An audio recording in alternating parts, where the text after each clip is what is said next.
mengajar di sini. Untuk apa? Nah, jadi sekarang itu untuk dosen-dosen di swasta itu tidak ada bedanya dengan dosen-dosen di negeri. Bedanya hanya status PNS dengan tidak PNS. Tunjangan fungsional sama dan itu akan dibayar oleh negara. Tapi minimal itu berpendidikan S2. Silakan adik-adik kejar 2 tahun untuk itu. Insya Allah. Jadi kami ini hanya mengantar. Ini sebenarnya tahun ini sudah berakhir periode kami menjadi pimpinan. Silakan selanjutnya besok adik-adik ini yang akan mengganti kami. Karena itu silakan. Kalau bisa S2, S3 silakan.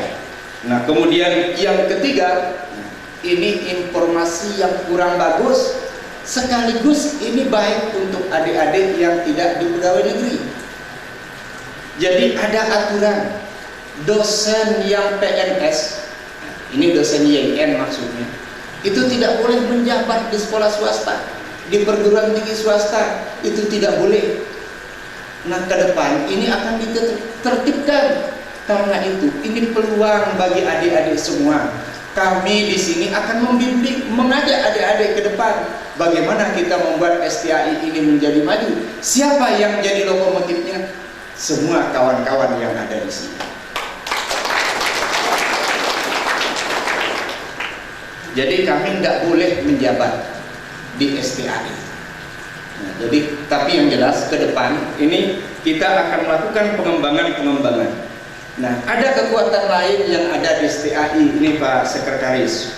Kami di STAI Darul Kamal ini berbeda dengan perguruan tinggi lain. Nah, jadi insya Allah semua program studi yang akan dibuka itu ada ngaji hawakatnya. Karena jadi mungkin kalau di tempat lain ada beberapa. Jadi di sini perguruan tinggi yang berbasis pondok pesantren. Jadi nanti apakah jurusan yang ada? Kalau sekarang masih tafsir hadis, mereka tetap harus wajib ngaji kitab paginya. Jadi sore mereka belajar seperti biasa, seperti perguruan tinggi lain. Pagi mereka harus belajar ngaji kitab dengan masing-masing yang alumni Timur Tengah. Jadi ini yang mereka lakukan setiap hari. Nah, ke depan ini kami sudah memasukkan untuk pembukaan program studi. Nah, kami tidak akan membuka program studi PAI karena sudah banyak sekali. Karena itu, ini yang sudah masuk di Kementerian Agama, STAI Darul Kamal itu manajemen pendidikan Islam. Itu untuk prodi manajemen pendidikan Islam. Kemudian yang kedua pendidikan bahasa Arab. Nah, insya Allah Januari atau Februari kami akan masukkan satu program studi lagi, yaitu program studi ekonomi syariah. Sehingga ke depan kita tidak lagi menjadi STAI, ini akan menjadi cikal bakal Institut Agama Islam Darul Kamal Nahdlatul Ulama Kembang Kerang. Mudah-mudahan kita bisa mencapai nilai A. Mudah-mudahan kalau itu bisa, insya Allah semua akan kita lakukan. Kita akan membuka program studi dengan lebih gampang. Tentunya dalam hal ini kami selaku pimpinan di STAI mohon dukungan ya dalam hal ini kepada badan penyelenggara, ketua yayasan, kemudian yang kedua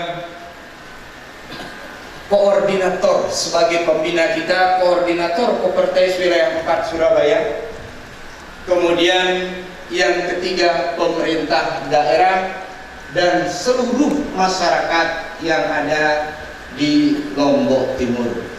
Insya Allah kita bisa maju dan insya Allah kita bisa menjadi lebih baik ke depan.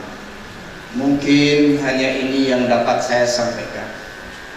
Sekali lagi sebelum saya tutup, saya ucapkan selamat kepada saudara karena bisa mencapai sarjana tafsir hadis untuk S1-nya.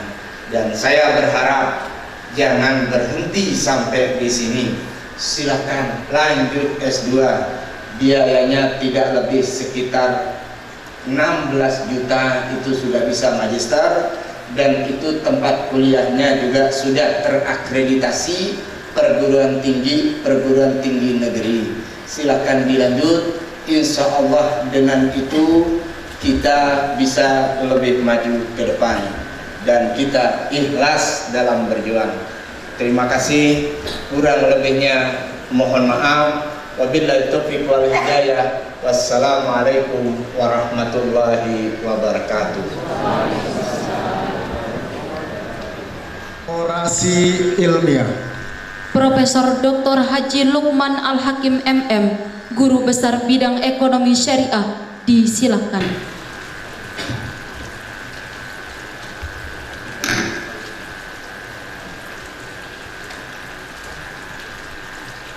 Bismillahirrahmanirrahim. Bismillahirrahmanirrahim. Assalamualaikum warahmatullahi wabarakatuh. Alhamdulillah. Alhamdulillahilladzi faddala alladzi faddala wa akrama ulama bi ilmihim wa bi a'malihim as-salihat hatta yakunu khairan nas wa akhsyallah. Ja'alallahu wa ja'alahum warathal anbiya wal anbiya lam yuwarrisu dina la dirham. Wassalatu wassalamu ala asyrafil anbiya wal mursalin sayyidina Muhammadin wa ala alihi wa sahbihi wa tabi'ihim bi ihsanin ila yaumiddin. Bapak Koordinator Kopertais Wilayah 4 yang dalam hal ini dihadir oleh Bapak Sekretaris Kopertais yang kita hormati, para pimpinan Sekolah Tinggi Agama Islam Darul Kamal dan Darul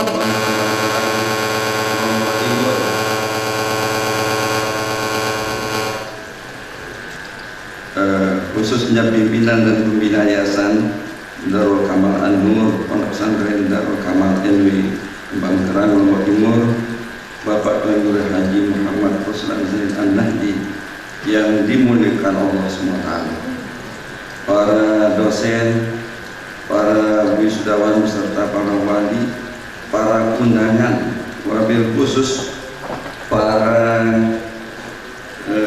pimpinan perguruan tinggi yang hadir dalam kesempatan ini, wabil khusus juga yang mewakili Bapak Bupati Kabupaten Lombok Timur dan segenap hadirin yang kami hormati. Sebelum saya bacakan orasi ilmiah ini, ingin saya sampaikan bahwa saya tidak akan sepenuhnya membaca apa yang saya tulis, yaitu dalam orasi ilmiah ini karena waktu. Jadi nanti khususnya pendahuluan untuk mukadimah itu akan saya baca lebih utuh, kemudian yang lain itu nanti semacam abstrak atau semacam ya ikhtisar daripada apa yang tertulis di sini. Mudah-mudahan bermanfaat bagi kita sekalian. Amin ya rabbal alamin.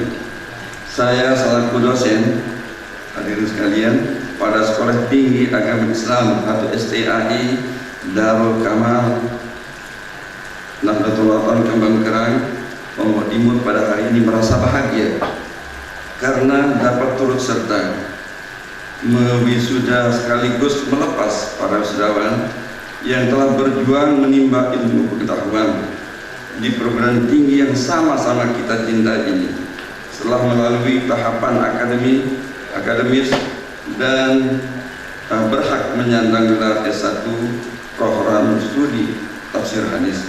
Semoga ilmu yang diperoleh oleh para wisudawan menjadi ilmu yang barakah.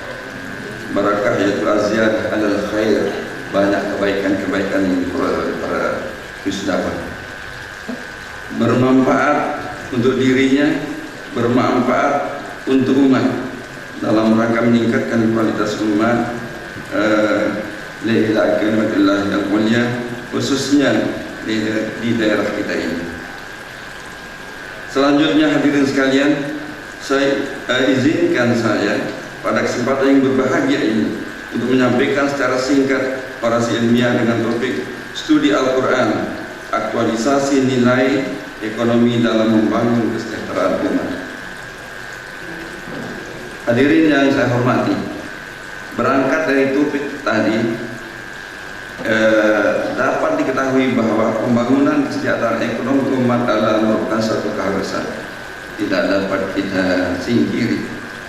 Dalam Al-Quran sebagai sumber asasi ajaran Islam, yaitu yang terdiri dari dua, yang pertama Al-Quran, yang kedua As-Sunnah, di mana Rasulullah dalam hadis sahih riwayat Muslim disebutkan taraktu fikum amrayn lan tadillu abadan ma in tamassaktum bihi Allah sunnata rasulih. Dalam Al-Quran tadi dinyatakan bahwa umat Islam adalah umat yang terbaik. Meski kenyataannya saat ini tidak sepenuhnya demikian, karena berbagai faktor yang mewarnai internal umat, yaitu sehingga mereka mengalami kemunduran dalam berbagai hal. Dan sebagian umat Islam lebih mementingkan kehidupan akhirat, dan sebagiannya lebih mementingkan kehidupan duniawi atau dunia, sehingga mereka terkena penyakit wahana. Kalau kita kaji bagaimana pernyataan Rasulullah, jelas Islam menghendaki keseimbangan dalam hidup ini antara duniawi dan ukhrawi. Rasulullah bersabda, laisa bi khairukum man taraka dunya bi akhirati wa la akhiratahu lid dunya hatta yusiba minhuma jami'an fa inna dunya balagul ila al-akhirah wa la takunu kaman an-nas. Jadi intinya harus ada keseimbangan. Apabila ditelusuri hadirin sekalian ajaran Islam dalam Al-Quran dan As-Sunnah, akan dapat diketahui dan dipahami bahwa ajaran Islam sebagai sangat komprehensif, tidak hanya mengandung sistem ritual atau ibadah semata yang menyangkut hubungan manusia dengan Al-Khaliq atau hablu minallah, akan tetapi juga mencakup yaitu muamalah atau sistem sosial hablu minan nas. Secara esensial, Al-Quran adalah ajaran fundamental Allah dari Allah SWT yang terdiri dari dua dimensi.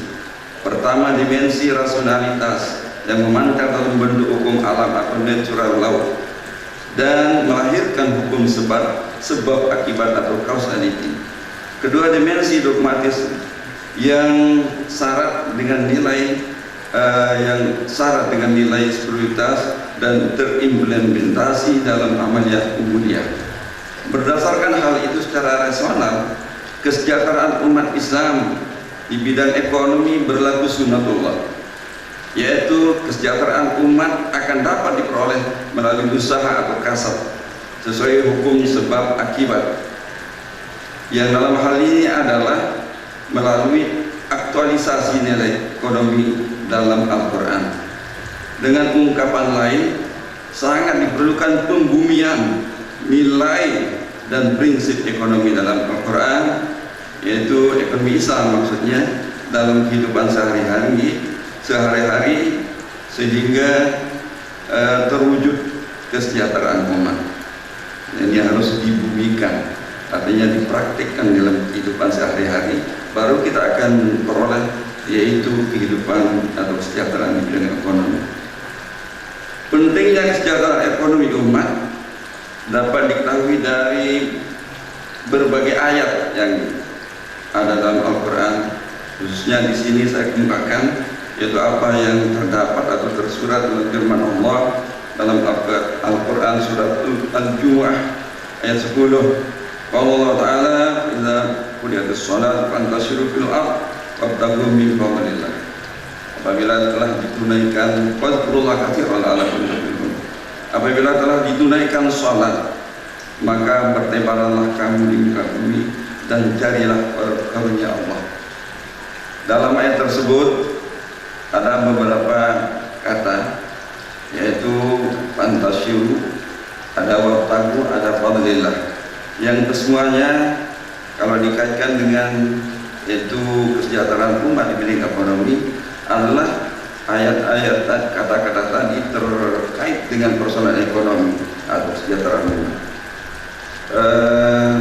Perkataan atau kata-kata pantasyiru, yaitu kalau kita baca di dalam tafsir Al-Wadih, yaitu menurut Syekh Muhammad Mahmud, itu maknanya atau apa yang diperoleh dari kata-kata tersebut adalah merupakan suatu keharusan bagi kita umat Islam untuk bertebaran muka bumi dalam rangka berusaha mencari apa yang dapat memberikan kecukupan rezeki serta pemenuhan hajat dan Allah sebaik-baik pemberi rezeki.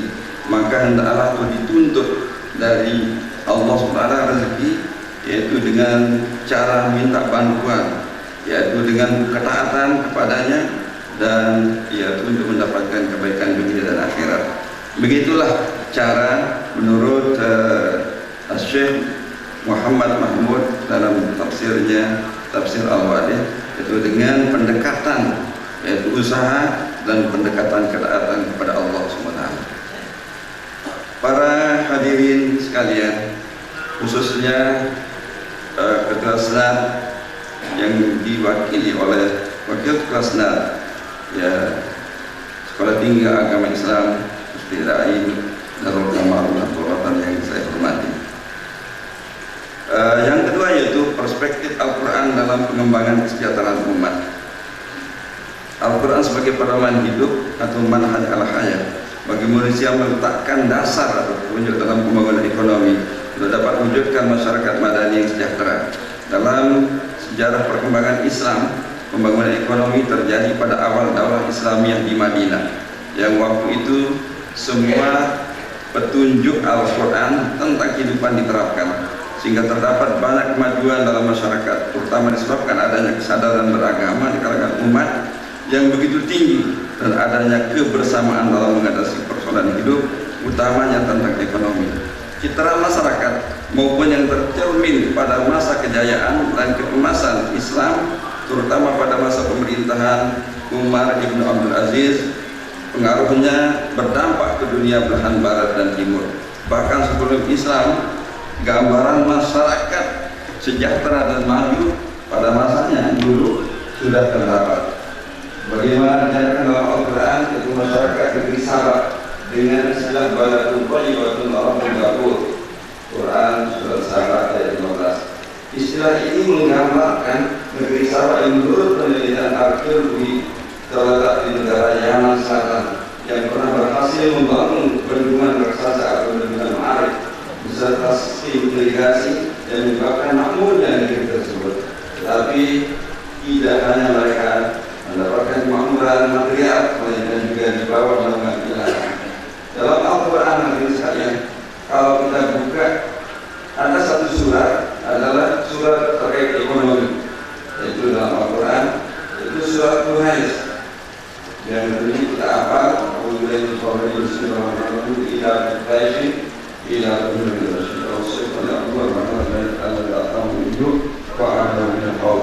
jadi ada 4 ayat dalam surat Quraisy yang ditemukan beberapa konsep pembangunan ekonomi yang dapat membawa kesejahteraan umat, yaitu kerja keras.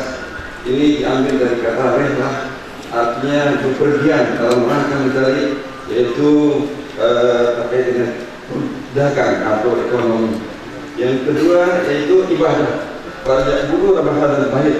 Ini adalah bagaimanapun kalau mau sejahtera itu harus ibadah kepada Allah, ya, sebagai rasa syukur terhadap yaitu keberhasilan setelah mencapainya melalui usaha dan kerja keras. Yang ketiga adalah solidaritas sosial. Di sini tercantum dalam al-latiqat amahu minju, yaitu jadi ada solidaritas sosial, tidak hanya kesejahteraan itu untuk diri sendiri. Kemudian yang keempat yaitu konsep ada kemakmuran dan keamanan. Wa amanahum min khauf. Di sini harus ada kemakmuran dan keamanan. Dalam surat yang lain yaitu surat Al-Baqarah yang 126 juga terdapat konsep lain sebagai konsep yang menjadikan umat menjadi bagus adalah bila memiliki keimanan. Ini tergambar dari doa atau pernyataan Nabi Ibrahim alaihissalam, yaitu wa idh qala Ibrahim rabbi ja'al hadza baladan amina warzuq ahlahu minaz thamarat man amana minhum billahi wal yawmil akhir. Itu harus dengan konsep keimanan.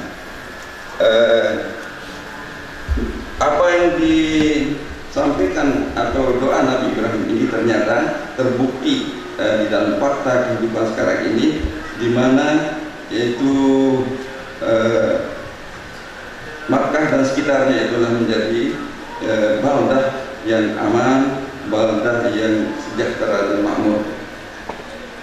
Hadirin sekalian, di dalam mentafsirkan yaitu surah Quraisy tadi, para mufassir kontemporer seperti Quraisy Shihab misalnya, di dalam tafsirnya Al-Misbah menyatakan bahwa surat Quraisy itu merupakan surah tentang ekonomi. Dikatakannya bahwa khususnya pada ayat terakhir tersebut adalah menyangkut kesejahteraan yang dicapai dengan tersedianya pangan atau pertumbuhan ekonomi dan jaminan atau stabilitas keamanan, merupakan dua hal yang sangat penting bagi kebahagiaan masyarakat. Selanjutnya kita sedikit ingin mengenai tentang fungsi ekonomi menurut Al-Quran adalah sesuatu yang elementer dalam mewujudkan kemakmuran dan kesejahteraan, baik untuk individu, kelompok maupun masyarakat. Islam mengakui kesejahteraan masyarakat antara individu dengan individu lainnya bukan saling bersaing dan bertentangan karena perbedaan kepentingan. Oleh karena itu setiap orang harus berusaha untuk memelihara keseimbangan kepentingan yang berlawanan menjadi kepentingan yang saling mengisi dan saling melengkapi. Ya. Menurut manusia dianjurkan oleh Al-Quran untuk mencari kami Al-Quran agar berkemampuan dalam ekonomi, supaya mampu memenuhi kebutuhan diri sendiri, tidak tergantung pada belas kasihan orang lain. Namun karena pemilik harta adalah anggota masyarakat, maka ia pun memiliki tanggung jawab untuk memperhatikan kesejahteraan masyarakat, sehingga hartanya atau ekonominya tidak hanya berfungsi secara mutlak untuk dirinya, tapi juga harus berfungsi untuk agama dan masyarakat. Wajib amwalin hakun bisa wal mahrum. Ibnu Katsir, di sini saya citir, yaitu intinya Ibnu Katsir di dalam tafsirnya, yaitu tafsir Al-Quran Al-Azim, intinya itu bahwa kesejahteraan itu diperoleh yaitu melalui kehidupan bersama. Artinya kalau memiliki seseorang yaitu rezeki ataupun harta, bukanlah untuk dirinya saja atau keluarganya, tapi juga untuk yang lain. Kamu lebih tahu siapa membutuhkannya, itu sabda Rasulullah. Selanjutnya dalam mewujudkan kesejahteraan umat, kesejahteraan menurut perspektif Islam perlu dihindari yaitu berbagai masalah ya atau penyakit sosial yang dapat mempersulit realisasi kesejahteraan umat. Antara lain adalah kebodohan atau jahalah, naqisul ilm. Yang dalam hal ini Allah SWT menyatakan bahwa ia akan mengangkat derajat orang-orang yang beriman dan berilmu. Kemudian karena kebodohan atau kekurangan ilmu, naqisul ilm tadi berarti akan menjadi salah satu penyebab kemerosotan dan keterbelakangan martabat manusia, yaitu ya yang disebabkan oleh apa? Oleh al-kasal. Kasal di sini artinya itu kemalasan, dan kemalasan itu perlu kita lawan dalam kehidupan kita, dalam rangka kita yaitu mencari lapangan kehidupan atau al-maisha. Yang ketiga, hadirat sekalian yang kami muliakan, sistem dan nilai ekonomi dalam Al-Quran. Ini kalau kita baca banyak sekali ya. Ini kita ketahui, sebagaimana kita ketahui bahwa agama Islam ajaran adalah kafah. Islam tidak hanya memiliki ajaran tentang teologi dan ritual, tapi juga tentang ekonomi, pendidikan, kesejahteraan sosial dan sebagainya. Ya, nilai-nilai Islam akan masuk dalam setiap dimensi kehidupan manusia dan memberikan warna dalamnya. Pernyataan ini memberikan pemahaman bagi kita bahwa ajaran Islam bersifat komprehensif, yaitu ya, dalam arti tidak ada satu ruang pun dalam kehidupan yang luput dari keturunan Islam. yaitu maka pantaslah kalau Islam dijadikan sebagai way of life. Mohon maaf, jangan sebagian besar pengajian kita tentang ibadah yang dikotak-katik, tentang zikir pahalanya macam-macam, tapi mari kita ada juga para para gerakan keagamaan ini dilakukan dengan memberikan yaitu pencerahan kepada masyarakat agar yaitu bagaimana juga membicarakan tentang masalah-masalah muamalah atau kehidupan bersama. Ini selanjutnya tentu melalui sosialisasi sistem ekonomi syariah. Ini bidang-bidangnya itu nanti akan membicarakan masalah sistem ekonomi syariah itu apa. Kemudian baru dilakukan pendidikan kewirausahaan, baru diadakan pemberdayaan lembaga keuangan syariah LKS seperti koperasi syariah, perbankan syariah, asuransi syariah, Pegadaian Syariah, Baitul Mal, Watamwil BMT, unit simpan pinjam syariah WSPS, lembaga pengembangan ekonomi swadaya masyarakat LPESM yang terdiri dari Pinbuk dan Pingko Pontren, Badan Amil Zakat Basnas di tingkat pusat atau daerah, pengembangan ekonomi berbasis kecerdasan masyarakat atau community intelligence dan lain-lain. Apabila semua itu hadirin sekalian dilakukan dengan baik, maka kita yakin insya Allah yaitu kesejahteraan umat itu akan dapat kita tercapai. Dan jangan last but not least di sini yang tidak kalah pentingnya adalah selain apa yang saya sampaikan juga diperlukan di kalangan kita adalah manajemen yang baik. Ini oleh wisudawan harus mempraktikkan sesuai ungkapan al-haqqu bila nizamin yaghlibuhul batil bin nizamin, yaitu kebenaran yang dilakukan tanpa manajemen yang baik bisa dikalahkan oleh kebatilan yang terstruktur dengan secara rapi. Demikianlah hadirin sekalian penyampaian orasi ilmiah ini, semoga bermanfaat bagi kita dalam meningkatkan atau membangun yaitu ekonomi dan juga bermanfaat untuk peningkatan kualitas akademik kita dan bermanfaat juga bagi umat Islam dan bagi bangsa kita secara umum. Demikianlah, dan saya mengucapkan terima kasih atas perhatiannya dan memohon maaf atas segala kekurangannya. Akhirul kalam, wallahu muwaffiq wal hadi ila sabilir rasyad. Wassalamualaikum warahmatullahi wabarakatuh.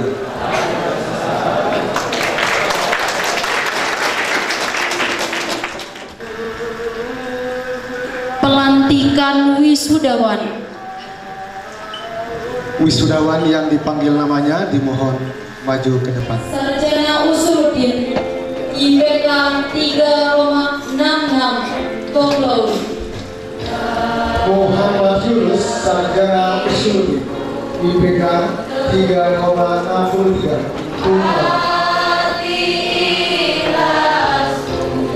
Khairul Faizin, sarjana Usuluddin IPK 3,62 cum laude.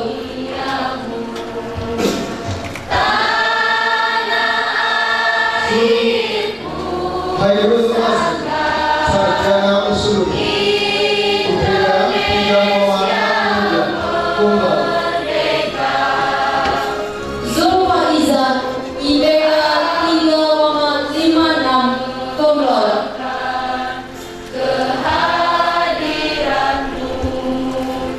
Siti Hajar, sarjana Usuluddin IPK 3,55 sangat memuaskan.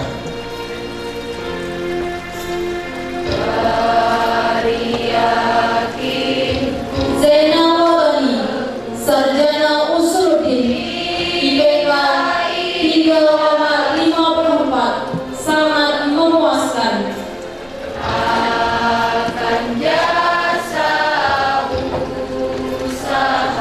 Ishak Yakub, sarjana Usuluddin IPK 3,52 sangat memuaskan.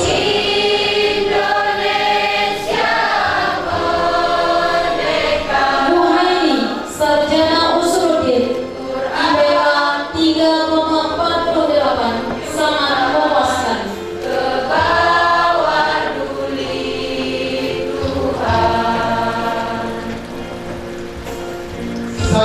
Sarjana Usuli, IPK 3,48, sangat memuaskan.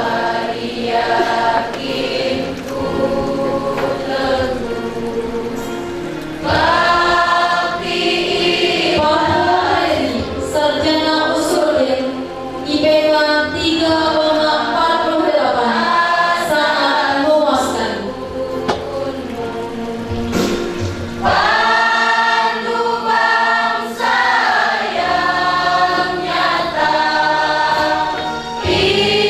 Siti Asyan Raya, Sarjana Usuli, IPK 3,47, sangat memuaskan.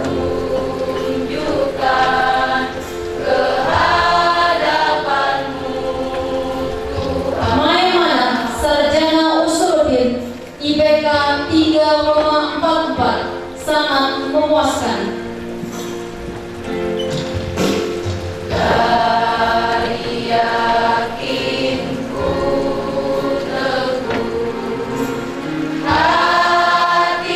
Sabudi, Sarjana Usuluddin, IPK 3,42, sangat memuaskan.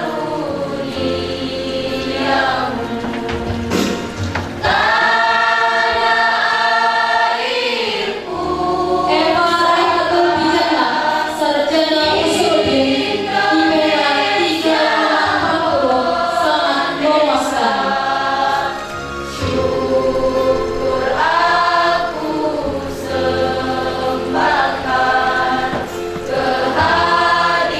Siti Rautatul Jannah, Sarjana Usuli, IPK 3,40, sangat memuaskan.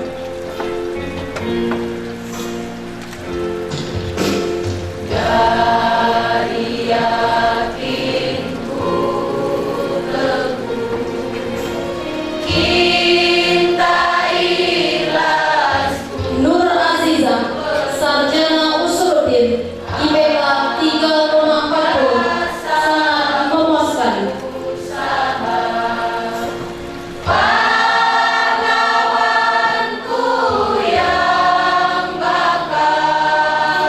Siti Johara, Sarjana Usuli, IPK 3,39, sangat memuaskan.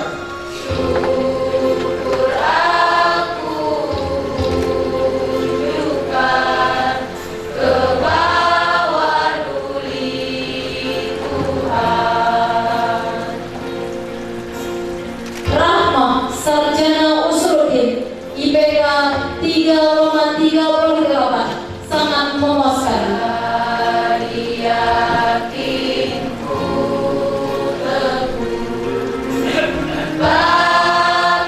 Muhammad Munir, Sarjana Usuluddin, IPK 3,38, sangat memuaskan.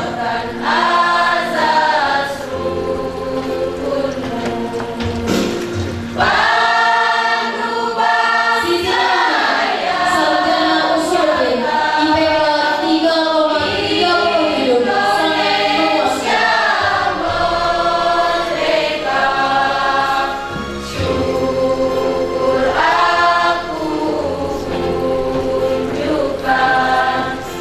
Sri Murti, Sarjana Usuluddin, IPK 3,36, sangat memuaskan.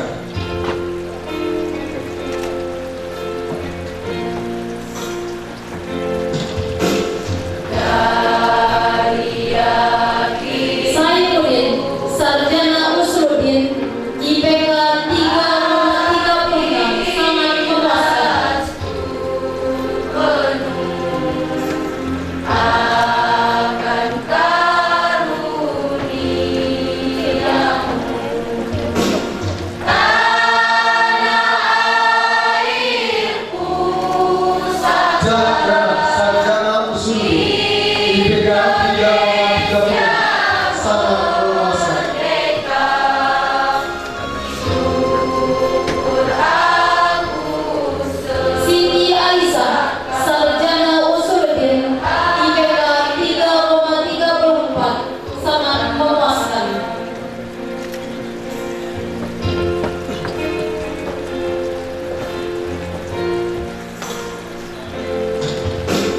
Miftahul Jannah, sarjana usuluddin, IPK 3,33, sangat memuaskan.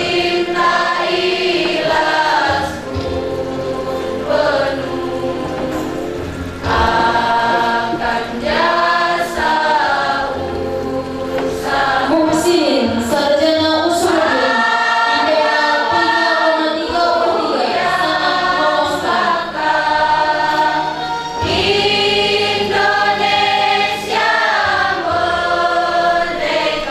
Hasanuddin, sarjana usuluddin, IPK 3,31, sangat memuaskan.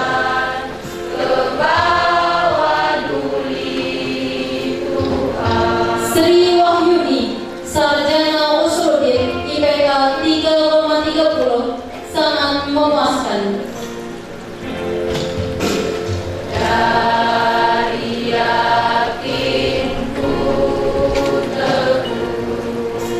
Abdul Karim, sarjana usuluddin, IPK 3,30, sangat memuaskan.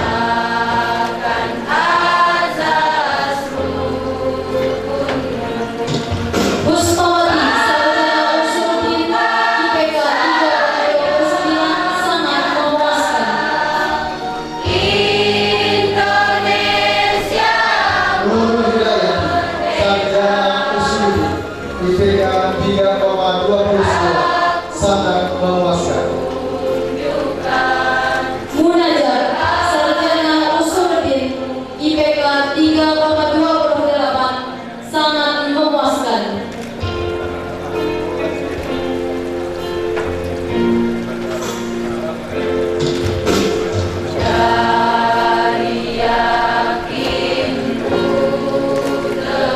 Sadarudin, sarjana usuluddin, IPK 3,27, sangat memuaskan.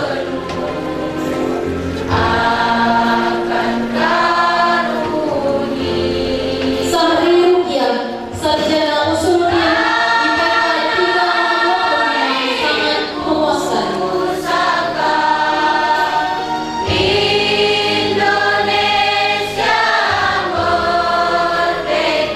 Sama, sarjana usuluddin, IPK 3,24, sangat memuaskan.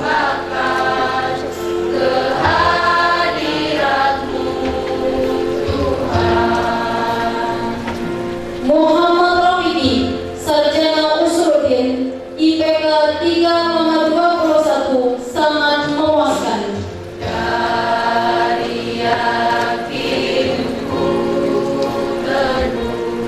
Syafi'i, sarjana usuluddin, IPK 3,21, sangat memuaskan.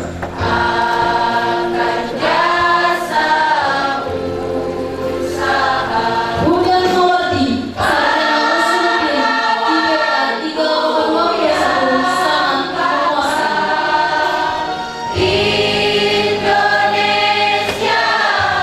Nurul Hasan, sarjana usuluddin, IPK 3,20, sangat memuaskan.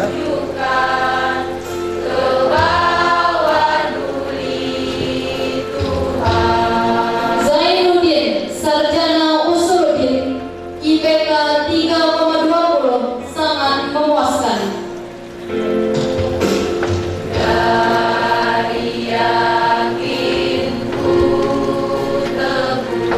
Sabia, Siti Sabia, sarjana usuluddin, IPK 3,18, sangat memuaskan.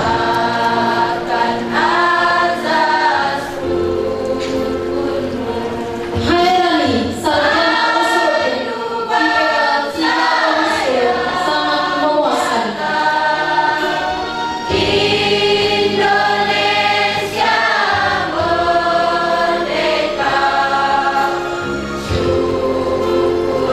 Sukadi, sarjana usuluddin, IPK 3,08, memuaskan.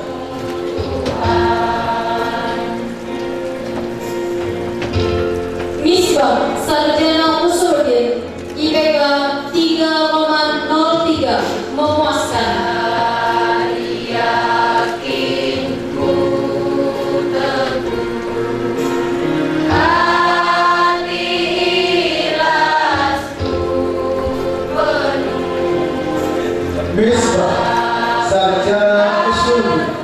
IPK 3,00. Masri Sarjana Usuluddin IPK 3,00. Menguasai.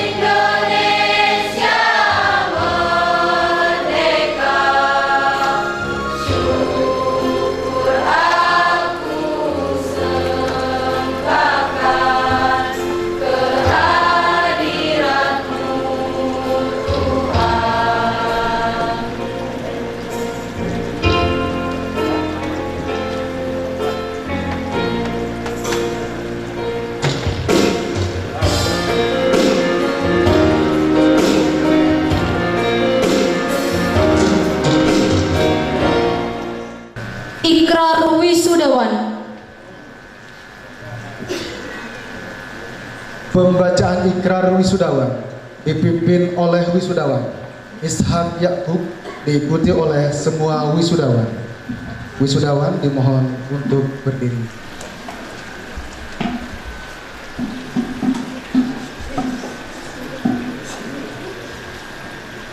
Bismillahirrahmanirrahim.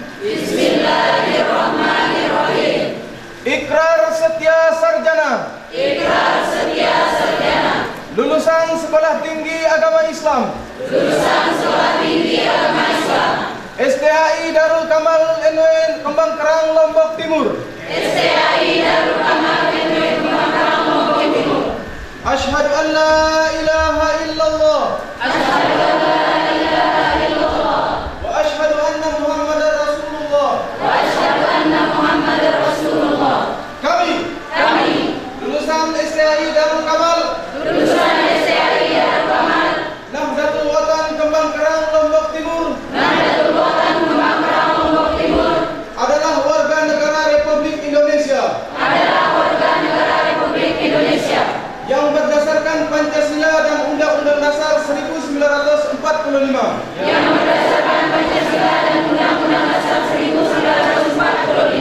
Bertakwa kepada Allah Subhanahu wa taala. Kami lulusan STHI Darul Kamal. Nahdlatul Watan Kembang Kerang Lombok Timur. Wajib mengabdi kepada masyarakat. Setia dan taat kepada agama. Nusa dan bangsa.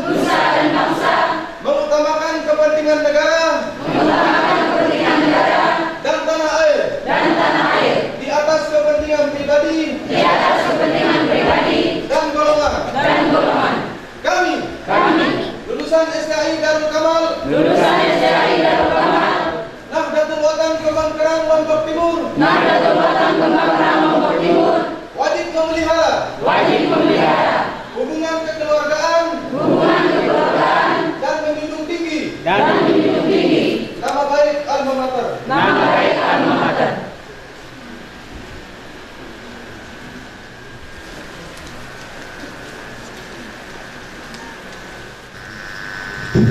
Pidato wisudawan terbaik. Siti Asia Sarjana Usuluddin, lahir di Kembang Kerang, prestasi wisudawan terbaik pertama, IPK 3,66. Disilahkan.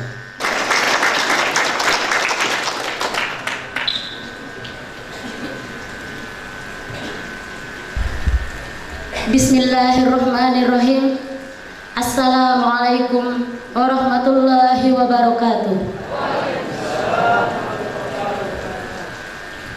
Alhamdulillahilladzi amdana bil imani wal islam wa an'amana bil ilmi wal irfan. Wassalatu wassalamu ala sayyidina Muhammadin alladzi kammala ulumal awwalin wa ma'arifal akhirin wa ala alihi tahirin wa ashabihi tayyibin, amma ba'du. Yang terhormat Pembina Yayasan Pondok Pesantren Darul Kamal Nahdlatul Watan Kembang Kerang Lombok Timur, Tuan Guru Haji Muhammad Ruslan Zain. Yang terhormat Ketua Sekolah Tinggi Agama Islam Darul Kamal Nahdlatul Watan Kembang Kerang Lombok Timur. Yang terhormat Bupati Kabupaten Lombok Timur atau yang mewakili, yang terhormat Sekretaris Kopertais Wilayah 4 Surabaya, Dr. Andes Haji Ali Wafa MAG, singkatnya para hadirin rahimakumullah. Pada hari ini, tanggal 13 Safar 1436 Hijriah, tepatnya tanggal 6 Desember 2014 Miladiah, Sekolah Tinggi Agama Islam Darul Kamal Nahdlatul Ulama Kembang Kerang Lombok Timur ini mengukir sejarah kembali. Setelah melewati perjalanan panjang dan berbagai tantangan dari sejak berdirinya, pembuatan izinnya sampai pada pelaksanaan wisuda perdananya, kini Sekolah Tinggi Agama Islam Darul Kamal NW Kembang Kerang berhasil melaksanakan wisuda untuk kedua kalinya.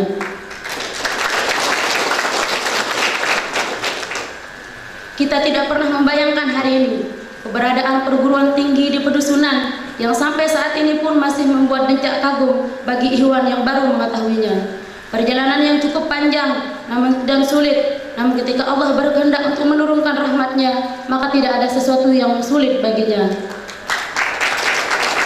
Kullu muyassarun lima hulikalahu al-hadis atau kama qala Rasul. Para hadirin rahimakumullah, pada kesempatan yang bahagia ini, mewakili segenap wisudawan dan wisudawati, kami menyampaikan apresiasi yang sangat tinggi dan ucapan terima kasih yang tak terhingga kepada semua pihak yang telah berjasa dan memiliki kontribusi baik secara material maupun secara moral. Jazakumullah ahsanal jaza. Selanjutnya, ucapan terima kasih kami sampaikan kepada Ketua Sekolah Tinggi Agama Islam Darul Kamal Nahdlatul Ulama Kembang Kerang, kepada seluruh dosen, para mursyid halaqah dan ma'had ali yang telah mewariskan ilmu keagamaan dan pengalaman hidup yang sangat berharga. Kreativitas berpikir, pemasahan nalar serta penyampaian opini adalah warisan para dosen dengan kurikulum pendidikan, sedangkan pemantapan keimanan, pemahaman kitab-kitab para ulama dan muqarrabah dengan sang khalik adalah warisan para mursyid halaqah dan ma'had ali dengan metode klasik yang penuh dengan keberkahan. Selanjutnya, ucapan terima kasih yang sangat dalam juga kami sampaikan kepada guru kami selaku pembina Pondok Pesantren Darul Kamal Nahdlatul Ulama Kembang Kerang. Beliau bukan hanya sekedar guru bagi kami, melainkan lebih dari semua itu. Kebijaksanaan dan ketegasan beliau adalah cerminan sosok ayah bagi kami. Cinta dan kasih sayang beliau adalah cerminan sosok ibu bagi kami. Beliau tidak hanya mengajar dan mendidik kami dengan untayan kalimat, melainkan dengan hal ihwal dan tindakan. Setiap langkah dan perbuatan yang beliau lakukan seolah-olah beliau menyampaikan dan mengajarkan kepada kami bagaimana untuk hidup di dunia, mempersiapkan bekal di dunia, dan hidup bahagia di alam sana. Seiring ingatan kebersamaan yang begitu haru dan membahagiakan dengan beliau, terucap syukur dan pujian kepada Allah Subhanahu wa Ta'ala karena telah mempertemukan kami dengan beliau, mengizinkan kami menimba ilmu dengan beliau dan menjadi murid beliau. Meski sebagai seorang murid dari sekian banyak ilmu yang beliau berikan kepada kami belum bisa mengamalkannya dengan baik. Jika Sayyidina Ali karramallahu wajhah rela menjadi budak bagi seseorang yang memberikan beliau untuk satu kalimat, maka harus menjadi siapakah kami dengan sekian banyak ilmu dan pengetahuan yang diberikan kepada kami. Semoga Allah selalu memberikan rahmat dan taufiknya kepada kita dan memberikan balasan yang tak terhingga kepada beliau atas tulus hati beliau dalam membina kami. Kemudian, ucapan terima kasih khusus kami kesampaikan kepada ibu dan bapak kami tercinta yang telah menjaga kami dari sejak dalam kandungan, mendidik serta melindungi kami dari bayi sampai sekarang ini. Hingga nanti mereka tetap berdiri di baris terdepan, bersenjatakan cinta yang tulus dan murni terhadap kami. Bahkan Allah Subhanahu wa Ta'ala melalui Rasulnya Shallallahu Alaihi Wasallam menyampaikan tentang persandingan cintanya dengan cinta mereka, ridhonya dengan ridho mereka, dan murkanya dengan murka mereka. Bukan karena sempitnya cinta sang Khalik kepada hambanya, melainkan sebagai gambaran betapa luasnya cinta dan kasih sayang orang tua kepada anaknya.